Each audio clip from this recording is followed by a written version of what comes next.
Welcome to AlexGs Aquarium, everybody.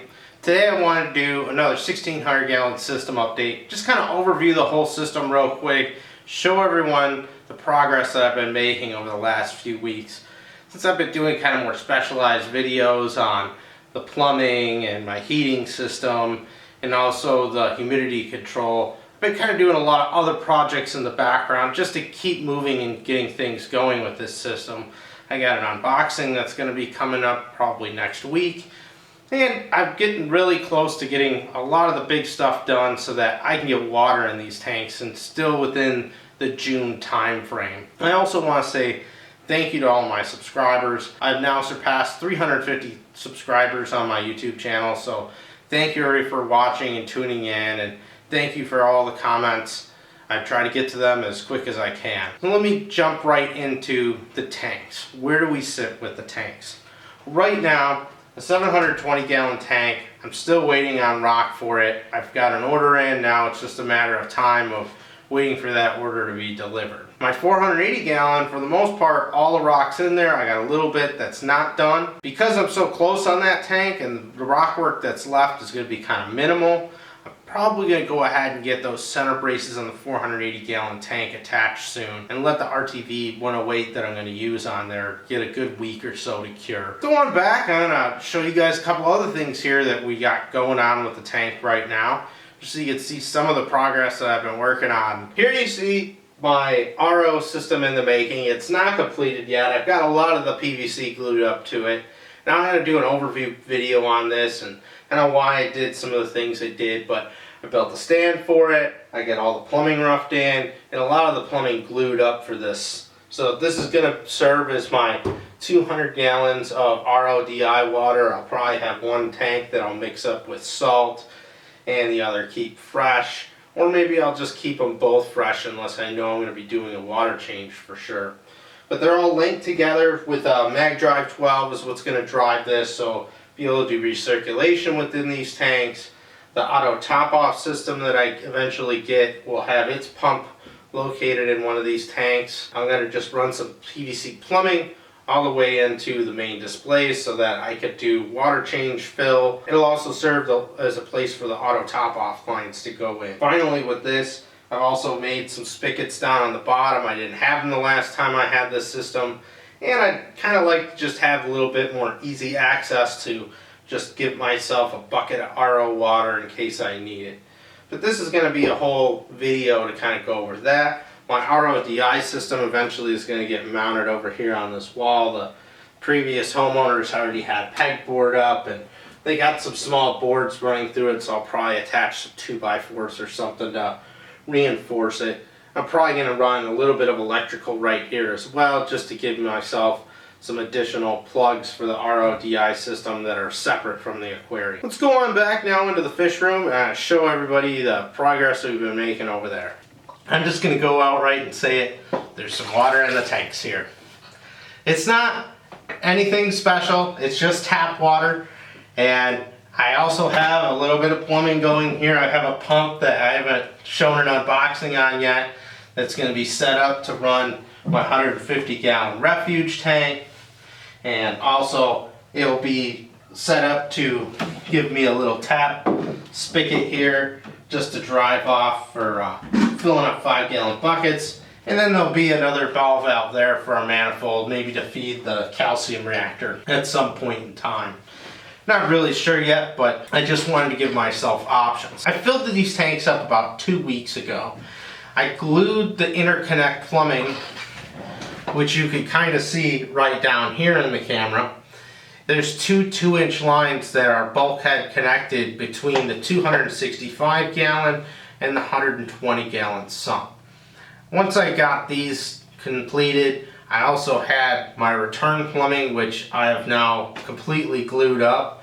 So all the return plumbing is glued in and it's all permanent. I wanted to test the bulkhead seals between these two tanks, ensure that there were no leaks there. I also wanted to test the pump seal on my reflow hammerhead. I released a video a few weeks ago on doing a seal replacement. I can say that the seal replacement for the reflow hammerhead was a success.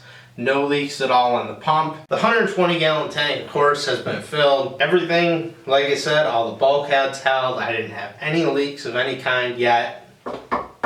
I've been very happy with this. I have fired up the reflow hammerhead just to try it out. Tried out my little pump out to the sewer line as just a test for a few seconds, and everything worked well. Didn't see any leaks. The PEX plumbing for my radiant heating system is in here. I just kind of laid it out. It actually lays for the most part pretty nice. Might bind it up a little bit. It does have a tendency to want to float up, which isn't really a bad thing. I want these coils kind of spread out so that as the water flows through here, it really can go over it evenly and heat the water nice and even. I did do a preliminary test with the radiant heating system. I simply put the recirculation pump straight onto a plug. I did not wire up the Renko controller yet. I didn't think that it's really the time to start doing that. I want to wait more till I can get circulation between these tanks going, so I could get a true measure of where I want the temperature sensor to be. I fired up the radiant heating system and fired up the reflow hammerhead, just let it circulate around in here. Now, it is connected to the 265, but there was no flow being generated between them. It was more static on this side. And in about 3 hours, it got it from being pretty much ice cold, which I'm going to say is probably somewhere in the 60s in my basement is the normal temperature, and it got it up into a nice, what I felt was probably into the 70s somewhere in about 3 hours. So to heat up that amount of water and that amount of time and just kind of guesstimating, I thought it did a pretty good job. And I didn't really even see my hot water tank kick on. I haven't insulated the lines yet for it. First tiny little preliminary test, looking great. I'm very happy with it. I think more testing is going to be needed. I do have more heating with fire part 2 and part 3 that are going to eventually come out. I just want to get a little bit more testing done with it. But I should have an update in the next probably 3 or 4 weeks on the radiant heating system, especially once I get water into the displays, or at least one of the displays. The final project that I've completed on the tank in these last few weeks has been the drain line plumbing as well. I've got the entire length, the U-trap, everything right up to the 265 has all been glued in, all the bulkheads have been tightened down. It's just a matter of filling these tanks up to see whether or not I have leaks. I have to say that plumbing this drain system was actually pretty difficult. Much more so, I think, than my return. More, I think, because 1, it was 3-inch, 2, I was trying to get it into a cradle and directly into a bulkhead, so there were some very tight fits to get these bulkheads in and get the PVC in without overstressing anything. But I'm very confident that it's going to work out good. One final piece I've been working on with this build as well, and I haven't even really talked about this in any of my videos up to this point, is I did get about 100 pounds of Pukani rock. Again, I got them from Steve at the Reef Plus in North Aurora, Illinois. He had these monster pieces of Pukani. I could not pass them up. You can see just how giant it is.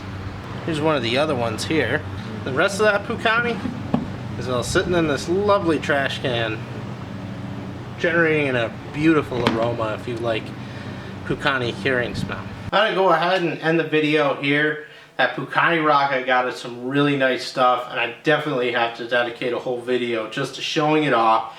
And not only that, but also the process I'm gonna take to cure it. That rock didn't just go into a garbage can and sit in water. It also had a muriatic acid bath first. And I'm going to walk through that process in an upcoming video. So I've been pretty busy despite working on a lot of very specialized projects. There's been a lot of other stuff going on. I'm still really trying to stick to that June deadline to get the tanks filled. I think this one might be the only one that slips a little bit. The 480 though, I don't think we're going to have any problems getting to the point of filling in June. A lot of cool stuff is coming up in the next few weeks.